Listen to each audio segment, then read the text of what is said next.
एक दारुडा लटपटत बसमध्ये चढला आणि साधूजवळ जाऊन बसला.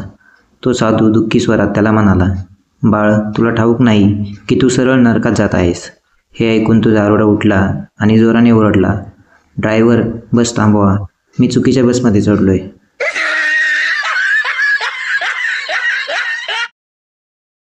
एक दारुडा फुल दारू पिऊन रस्ता आणि फुटपाथवर एक पाय टाकत डुलत डुलत चालला होता. एका हवालदाराने त्याला दडावून विचारले, एवढी दारू कशाला पिलास रे मूर्खा? दारुडा, काय करणार साहेब, बाटलीचं झाकणच हरवलं, त्यामुळे दुसरा मार्गच नव्हता.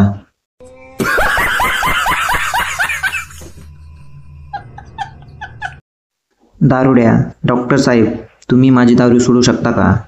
डॉक्टर, हो हो नक्कीच, आजपर्यंत मी अनेकांची सोडवली आहे. दारुड्या, अहो, पोलिसांनी माझ्या 4 बाटल्या पकडल्या आहेत, कृपया सोडून आणा ना.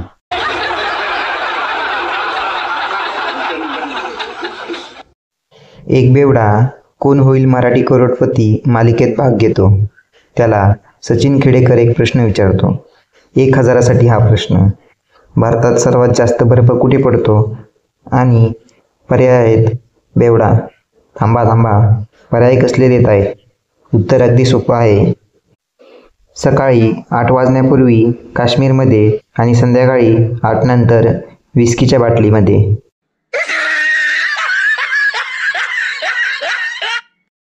एक बेवडा गटारीच्या निमित्ताने ठोसून घरी येतो. बायको दार उघडते. बेवडा, नमस्कार, कोण आपण? इथे काय करताय? बायको, तुम्ही मला विसरलात, हिंमत कशी झाली तुमची मला विसरायची? बेवडा, तुला माहीत नाही काय, दारूच्या नशेत माणूस सगळी दुःख विसरून जातो. 2 बेवडे एका हातभट्टीवर जातात. एक एक पेग टाकतात. पहिला दारुड्या, चल, आज आपण एवढी दारू प्यायची की समोर जी 4 झाडं आहेत ती 8 दिसली पाहिजेत.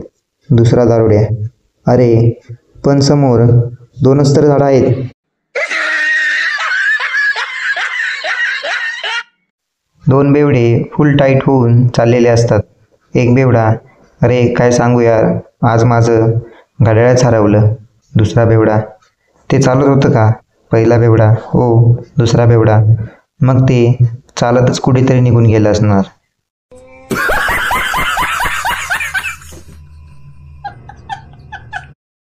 दोन दारुड्यांमधलं हे संभाषण. पहिला, अरे तू काल संध्याकाळी 7च्या बातम्या ऐकल्या का? दुसरा, नाही, काय विशेष? पहिला, काल संशोधकांनी चंद्रावर पाणी आणि बर्फ सापडल्याचे जाहीर केलं. दुसरा, वा वा, म्हणजे आता आपल्याला फक्त विस्की घेऊन जावं लागणार. एक बेवडा ऐन लक्ष्मीपूजनाच्या दिवशी फुल टाईट होऊन घरी येतो. बायको, काय हो, तुम्ही किमान दिवाळीच्या दिवशी तरी पिणार नाही म्हणून वचन दिलं होतं मला. बेवडा, हो बरोबर आहे, पण मी तरी काय करणार, रॉकेट उडवायला बाटलीच नव्हती ना.